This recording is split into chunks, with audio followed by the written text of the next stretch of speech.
میرے واجب الاحترام بزرگوں اور دوستوں، عزیز ساتھیوں، نوجوانوں، آج Jama Masjid Talha sector 5J new Karachi میں 12 اگست سن 2022 کی تاریخ میں آپ سے مخاطب ہونے کا شرف حاصل ہو رہا ہے۔ پروردگار عالم سے دعا ہے کہ اللہ تعالیٰ مجھے حق اور سچ بیان کرنے کی توفیق عطا فرمائے، اور جو کچھ سنایا جائے اللہ تعالیٰ اس پر عمل کرنے کی، سمجھنے کی توفیق عطا فرمائے۔ محرم الحرام کا مہینہ چل رہا ہے، اور محرم الحرام میں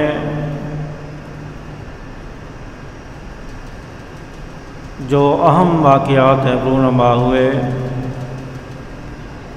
اس میں یکم محرم حضرت عمر فاروق رضی اللہ تعالیٰ عنہ کی یوم شہادت ہے، اور 10 محرم الحرام نواسہ رسول شہید کربلا حضرت حسین ابن علی رضی اللہ تعالیٰ عنہ کی شہادت ہے۔ حضرت حسین رضی اللہ تعالیٰ عنہ کی شہادت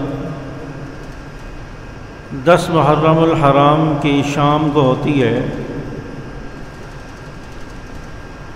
اور شہادت ایک بہت بڑا انعام ہے، اور اللہ تبارک و تعالیٰ نے فرمایا کہ شہید مردہ نہیں ہوتا، شہید زندہ ہوتا ہے، اور شہید کی جو حیات ہے وہ اللہ جانتا ہے۔ شہید زندہ ہوتا ہے، شہید مردہ نہیں ہوتا۔ یہی وجہ ہے کہ آپ علیہ الصلوۃ والسلام نے بھی بار بار شہادت کی دعا مانگی کہ یا اللہ مجھے بھی شہادت کی موت عطا فرما۔ تو شہادت کی موت ایک بہت بڑا انعام ہے، اور شہادت پہ رونا دھونا اس سے بھی منع کیا گیا ہے۔ ہاں، وقتی طور پہ تو ایک جدائی ہوتی ہے، وقتی طور پہ تو ایک صدمہ ہوتا ہے کہ ایک انسان، ایک دوست، ایک ہمدرد، ایک بڑا، ایک سربراہ ہم سے بچھڑ جائے، دنیا سے چلا جائے۔ وقتی طور پہ تو ایک جدائی کا صدمہ ہوتا ہے، اور آنکھوں سے آنسو آ جاتے ہیں، ہچکی آ جاتی ہے، لیکن شہادت پر اس طرح واویلا کرنا، شور کرنا، گربان پھاڑنا، سر پر مٹی ڈالنا، چہرے پر تھپڑ مارنا، یہ کسی صورت میں بھی جائز نہیں ہے، اور آپ علیہ الصلوۃ والسلام نے فرمایا کہ ایسے شخص کا ہم سے کوئی تعلق نہیں ہے، وہ ہم میں سے نہیں ہے جو ایسی حرکات کرتا ہے۔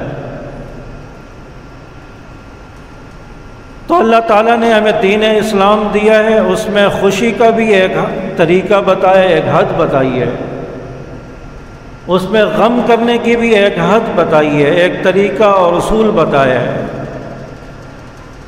خوشی میں بھی جو اس حد سے تجاوز کرے گا وہ بھی ناجائز ہے، اور غم میں بھی جو حد سے تجاوز کرے گا وہ بھی ناجائز اور غلط ہے۔ تو ایک طبقہ غم کے اندر اتنا آگے چلا جاتا ہے کہ اس نے خون خرابہ شروع کر دیا، اپنے جسم کو مارنا شروع کر دیا، اپنے جسم پر ہی نیزے اور چھریاں مارنا شروع کر دی۔ یہ کون سا دین ہے، یہ کون سا اسلام ہے؟ جو اپنے آپ کو مسلمان کہتے ہیں کہ ہم مسلمان ہیں، حالانکہ مسلمان نہیں ہے۔ جس طرح قادیانی اپنے آپ کو مسلمان کہتا ہے، مسلمان نہیں ہے، اسی طرح یہ طبقہ بھی اپنے آپ کو مسلمان کہتا ہے، حالانکہ اس کا دین اسلام سے کوئی تعلق نہیں ہے۔ تو یہ طبقہ غم میں اس طرح آگے بڑھ گیا، اور اس طرح اپنے آپ کو پھر مسلمان بھی کہتا ہے، تو اس طبقے نے دین کا مذاق اڑایا، اسلام کا مذاق اڑایا۔ آج باہر ممالک میں غیر مسلم جو ہے وہ کہتے ہیں کہ یہ کون سا مسلمان ہے، یہ کون سا دین ہے، یہ کون سا طریقہ ہے کہ جس میں اپنے آپ کو مارو، اپنا ہاتھ ہو، اپنا خنجر ہو اور اپنے جسم کو لہولہان کیا جا رہا ہو، اپنے جسم کو زخمی کیا جا رہا ہو۔ یہ کون سا دین ہے، یہ کون سا اسلام ہے؟ اور وہ طبقہ جو اپنے آپ کو مسلمان ظاہر کر کے یہ حرکات کر رہا ہے، اس سے اسلام کا غلط امیج، غلط تصور باہر کی دنیا میں جا رہا ہے، اور اسلام اس کی قطعاً اجازت نہیں دیتا۔ اسلام اس طرح وویلا کرنے کا، اس طرح شور و غل کرنے کا، اس طرح ماتم کرنے کی اجازت نہیں دیتا۔ اس لیے خوشی ہو، غمی ہو، انسان کو ایک حد میں رہ کر کرنی چاہیے۔ اس سے تجاوز کرے گا تو یہ اسلام کے منافی ہوگا، نبی کریم صلی اللہ علیہ وسلم کی تعلیمات کے منافی ہوگا۔ اور آج اگر ان سے کہا جائے کہ بھئی تم چھریاں کیوں مارتے ہو، تم خنجر کیوں مارتے ہو، اور ان سے کہا جائے کہ اس چیز کو چھوڑ دو، صبر، اسلام صبر سکھاتا ہے، اسلام تو ہمیں سبق کا درس دیتا ہے کہ کوئی بھی پریشانی آ جائے، کوئی بھی مصیبت آ جائے، اس پر صبر کیا جائے۔ قرآن پاک میں اللہ نے فرمایا ان اللہ مع الصابرین، صبر کرنے والوں کے ساتھ ہو جاؤ۔ پریشانی پر وویلا کرنا اس کی اجازت نہیں دیتا۔ تو کہا جاتا ہے کہ ہمیں کون روک سکتا ہے، ہم تو کسی کی باتوں میں نہیں آئیں گے، یہ تو ہمارا مذہب ہے، یہ تو ہمارا دین ہے، ہمارا طریقہ ہے، کس میں ہمت ہے ہمیں روکے؟ یہ عزاداری چلتی رہے گی، قیامت تک چلتی رہے گی، یہ اس سے ہمیں کوئی نہیں روک سکتا، یہ ہمارا آئینی حق ہے، ہمارا مذہبی حق ہے، یہ آگے سے جواب دیا جاتا ہے۔ تو نہیں روکو، کس نے کہا ہے کہ تم عزاداری روکو؟ جتنا ہو سکتا ہے اتنا مارو، ہمیں کوئی پریشانی اور کوئی ٹینشن نہیں ہے کہ تم اپنے جسم پر چھریاں مار رہے ہو، اور زیادہ مارو، اور زیادہ مارو، جتنا دل کرتا ہے مارو، لیکن اپنی حدود میں رہ کر، مسلمانوں کی مساجد کے سامنے آ کر نہیں، مسلمانوں کے گھرانے کے آگے آ کر نہیں، بلکہ اپنی حد کے اندر۔ کون سا ایسا مذہب ہے کہ جس میں عبادت روڈ پر آ کر ہوتی ہو، جس میں عبادت مسلمانوں کی مساجد کے سامنے آ کر ہوتی ہو، اور جس میں اس طرح خون بہایا جاتا ہو؟ کون سا ایسا مذہب ہے؟ کسی مذہب میں نہیں ہے۔ تو اس سے پتہ چلتا ہے کہ یہ شرارت ہے، یہ شرارت کر رہے ہیں مسلمانوں کے گھروں کے آگے آ کر۔ تو اس لیے اسلام جو ہے وہ صبر کا حکم مسلمانوں کو دیتا ہے۔ یا ایھا الذین آمنوا استعینوا بالصبر والصلاۃ، اے ایمان والوں، صبر کا حکم تمہیں ہے جو نماز پڑھتے ہیں، وہ صبر وہ کریں، ان کو صبر کا حکم ہے۔ غیر مسلم کو تو صبر کا حکم ہی نہیں ہے، تو اس لیے ہم ان کو صبر کا حکم دیتے ہی نہیں ہیں، کہتے ہی نہیں ہیں صبر کا۔ تم جتنا مارنا چاہو مارو، ہمیں کوئی اس پر اعتراض نہیں ہے، لیکن اپنی حدود میں رہ کرو۔ اور اگر مسلمان کی ضرورت پڑے، تعاون کی ضرورت پڑے، تو اس کے لیے ہم حاضر ہیں، ہمیں خنجر دو، ہمیں چھری دو، اور ہم تمہیں مارے، تمہارا ہاتھ تھک جاتا ہے، پریشانی ہوتی ہے، ہم اس طرح تمہارے ساتھ کمپرومائز کرنے کے لیے بھی تیار ہیں، اور اس طرح تمہارا ساتھ دینے کے لیے بھی تیار ہے، تمہارے ساتھ اتحاد کرنے کے لیے بھی تیار ہے۔ ہاتھ ہمارا ہو، خنجر ہمارے ہاتھ میں ہو، سینہ تمہارا ہو، اور پھر دیکھتے ہیں کہ کتنا تم ماتم کرتے ہو، کتنا تمہیں غم حسین ہے۔ چنانچہ اس طرح غم حسین کر کے ماتم کیا جاتا ہے حضرت حسین کی شہادت پہ۔ دنیا میں کیا ایک ہی شہید ہے؟ دنیا میں ہزاروں شہید ہیں، اسلام کے نام پر ہزاروں شہید ہیں۔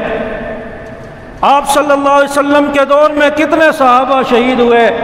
حضرت سمیہ، ان کو 2 لخت کر دیا گیا، حضرت زنیرہ کی آنکھیں نکالی گئی، اور ادھر بدر کے میدان میں اتنے صحابہ شہید ہو گئے، احد کے میدان میں صحابہ شہید ہو گئے، حنین میں صحابہ شہید ہو گئے، تبوک میں شہید ہو گئے، اور اسلام کی حفاظت کے لیے، اسلام کی سربلندی کے لیے اتنے سارے ہزاروں صحابہ شہید ہو گئے۔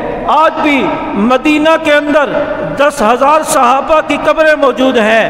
اتنے صحابہ دنیا سے چلے گئے، شہید ہو گئے۔ اگر ماتم کرنے کی اجازت ہوتی تو اس پر ماتم کیا جاتا، اور پھر ماتم کی اگر اجازت ہوتی تو پھر کس کس شہید پر انسان ماتم کرتا۔ آج تو مجھے نبی کے مصلی پر شہید ہونے والا عمر فاروق بھی نظر آتا ہے، آج مجھے مدینہ میں شہید ہونے والا مظلوم مدینہ حضرت عثمان بھی نظر آتا ہے، آج مجھے کوفہ کی مسجد میں شہید ہونے والا علی المرتضیٰ بھی نظر آتا ہے۔ اسلام کی بہت ساری قربانیاں ہیں، اسلام پر صحابہ کی جان لگی ہے، اور پھر اس کے بعد کتنے سارے علماء بزرگوں کی قربانیاں لگی ہے، بزرگ شہید ہوئے، علماء شہید ہوئے۔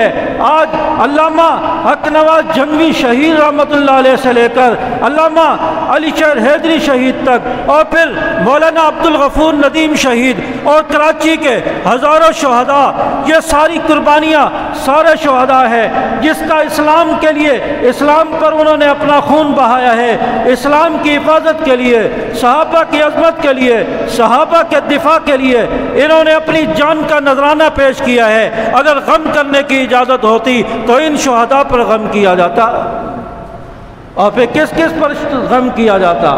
کیا انسان ہر وقت سوگ میں ہی بیٹھا رہتا؟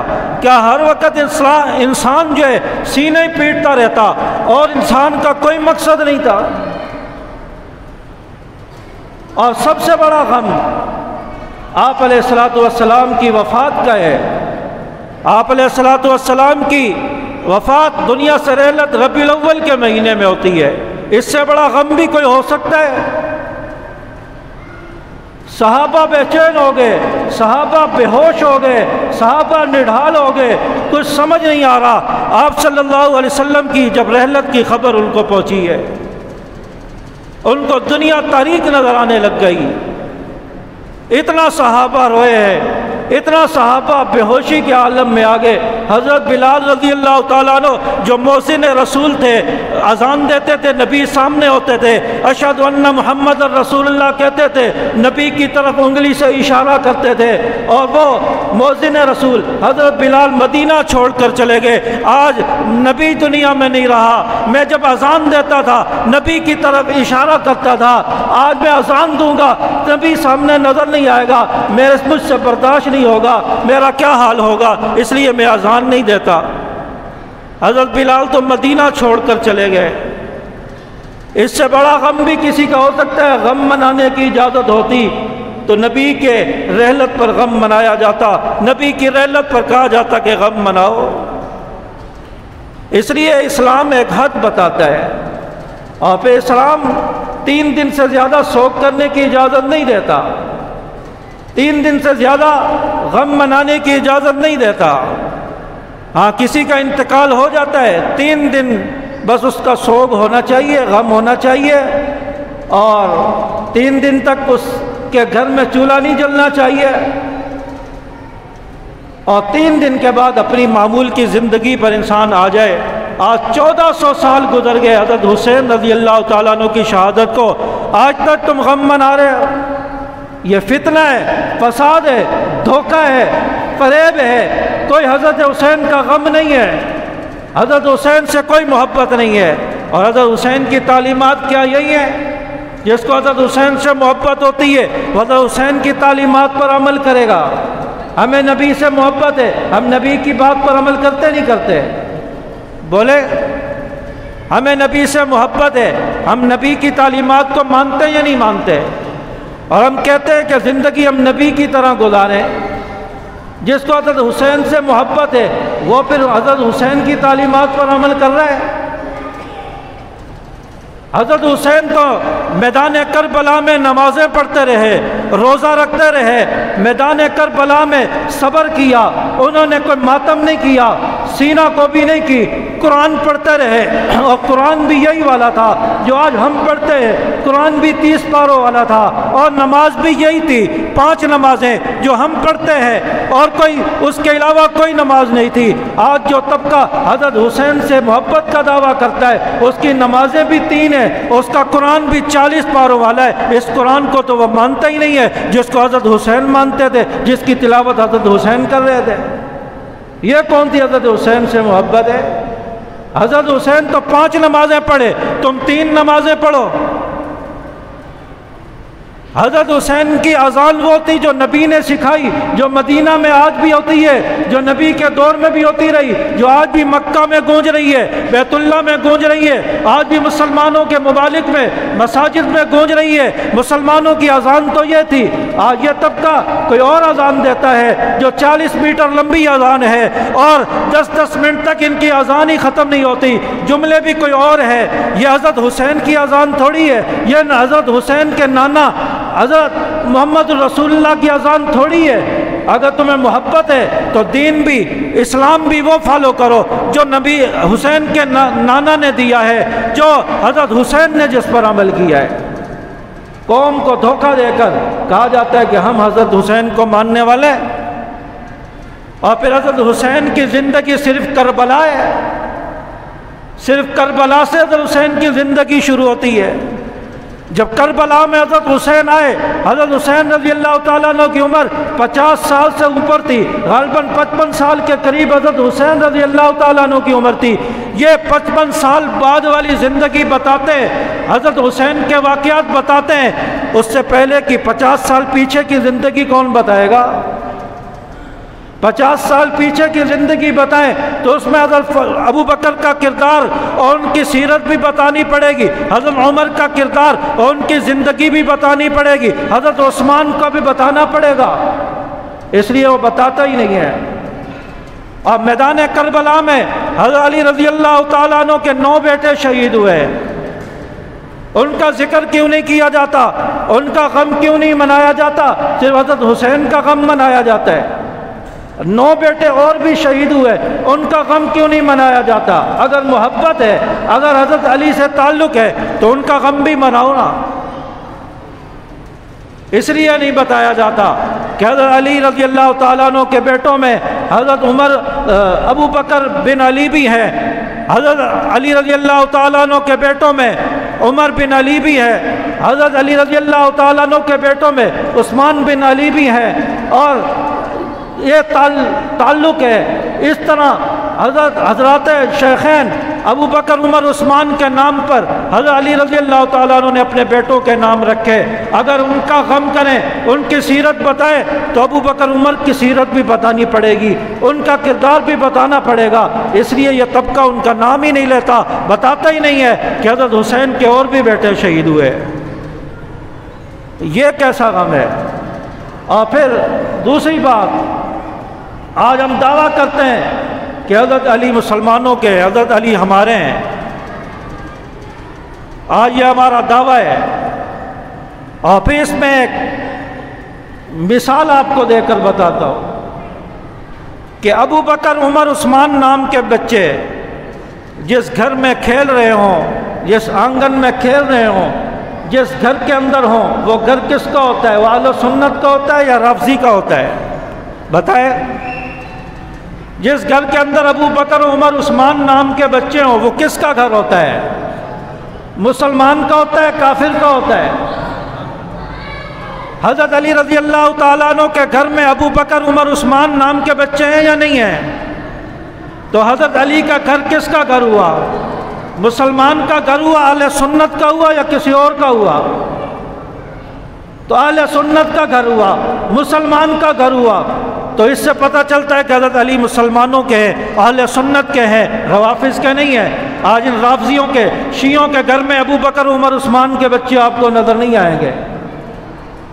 تو اس سے پتہ چلتا ہے حضرت علی مسلمانوں کے ہیں، ان کے ساتھ حضرت علی کا تعلق نہیں ہے۔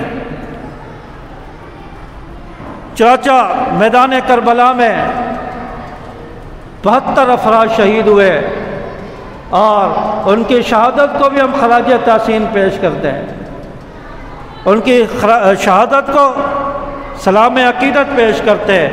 حضرت حسین رضی اللہ تعالیٰ عنہ شہید تو ہو گئے لیکن جھکے نہیں، بکے نہیں، پیچھے نہیں ہٹے، نبی کے دین سے بے وفائی نہیں کی، نانا کے دین سے بے وفائی نہیں کی، کٹ گئے، ذبح ہو گئے، بچے قربان کر دیے، بیویاں بیوہ کرا دی، شہید کرا دیا گھرانہ، لیکن پیچھے نہیں ہٹے، غداری نہیں کی، نانا کے دین سے غداری نہیں کی، بے وفائی نہیں کی۔ اس پر ہم حضرت حسین رضی اللہ تعالیٰ عنہ کی بھی خراج تحسین پیش کرتے ہیں۔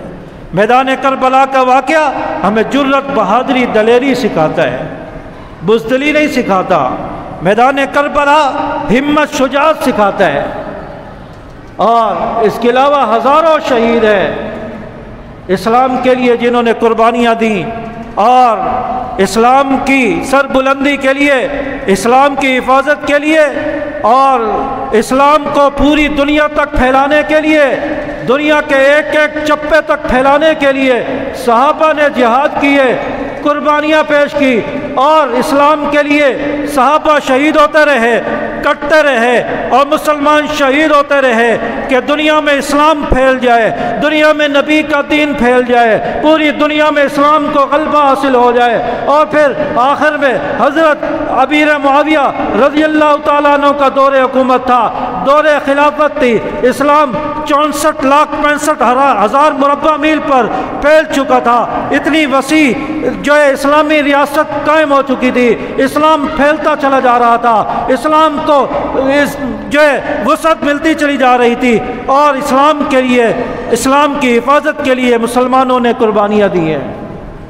آج یہ پاکستان ہمیں ملا ہے، پاکستان کا یہ خطہ، یہ زرخیز زمین، اور جو مالی لحاظ سے اتنی وسیع ہے، اتنی اہمیت کی حامل ہے کہ اس کے اندر اللہ تعالیٰ نے ایسے خزانے رکھے، ایسے ہیرے اور جواہرات رکھے ہیں کہ یہ زمین خزانے اگلتی ہے، اس کے اندر اللہ تعالیٰ نے بہت کچھ رکھا ہے۔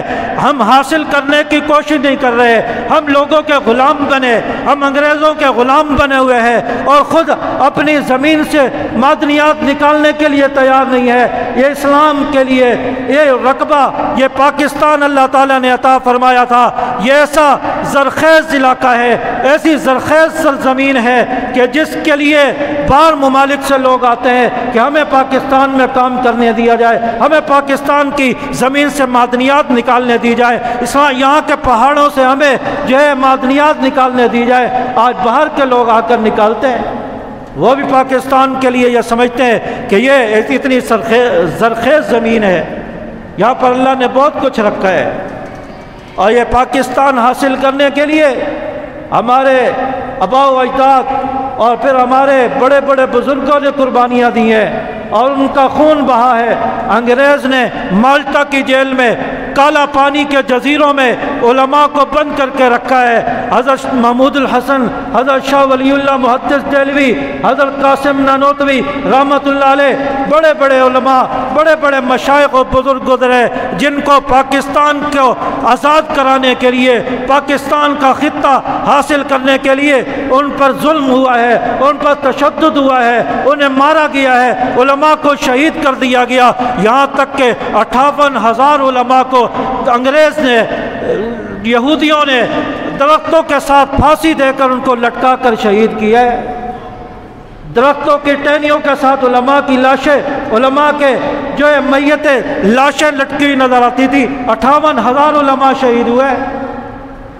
اتنی آسانی سے پاکستان آزاد نہیں ہوا، بہت سارے لوگوں کی قربانیاں لگی ہیں، مسلمانوں کا خون بہا ہے، اپنا مال، اپنا جان، سب کچھ قربان کر دیا، اپنے گھر بار چھوڑ کے، اپنے رشتہ دار قبائل چھوڑ کے لوگ ہجرت کر کے پاکستان آئے۔ آج پاکستان کے ساتھ مذاق کیا جا رہا ہے۔ آگے 14 اگست ہے اور اس کو پاکستان کی آزادی کے عنوان سے منایا جاتا ہے۔ اتوار والے دن یوم آزادی پاکستان 14 اگست آ رہی ہے، اور پاکستان آج تک صحیح معنوں میں آزاد نہیں ہو سکا۔ اور پاکستان کو اس لیے آزاد کروایا کہ یہاں پر اسلام کا قانون ہوگا، یہاں پر اسلام کا بول بالا ہوگا، اسلامی نظام ہوگا۔ آج تک بدقسمتی سے پاکستان میں اسلامی نظام نہیں آ سکا۔ تو پاکستان کے لیے بہت ساری قربانیاں ہیں، بہت سارے علماء کا خون بہا ہے، اور پاکستان لا الہ الا اللہ کی بنیاد پر بنا ہے، لا الہ الا اللہ کی بنیاد پر بنا ہے۔ آج بھی پاکستان کی قومی اسمبلی میں اس کی باہر گیٹ کے اوپر کلمہ یہی نصب ہے، لا الہ الا اللہ محمد الرسول اللہ۔ مقصد یہ تھا کہ اس کلمے کی بنیاد پر پاکستان بنا ہے، اور اس پارلیمنٹ کے اندر، اس اسمبلی کے اندر اس کلمے کی لاج رکھتے ہوئے اور اس دین کی لاج رکھتے ہوئے قانون پاس ہوگا، بل بنے گا، اسلامی نظام آئے گا۔ لیکن کلمہ تو لکھ دیا گیا، لیکن اندر شور شرابہ ہو رہا ہے، اندر کوئی لوٹے پھینک رہا ہے، اندر کوئی گالیاں دے رہا ہے، اندر کوئی ایک دوسرے کو برا برا بول رہا ہے، اندر کبھی ختم نبوت کے قانون پر جو سودے بازی کی جاتی ہے، کبھی ختم نبوت کا قانون اس کا مذاق بنایا جاتا ہے، کبھی صحابہ کے قانون کا مذاق اڑایا جاتا ہے۔ تو پاکستان جس مقصد کے لیے بنا تھا، اس مقصد کو سامنے رکھتے ہوئے پاکستان کے نیشنل اسمبلی میں بھی اور پاکستان کی گورنمنٹ کو بھی کردار ادا کرنا چاہیے۔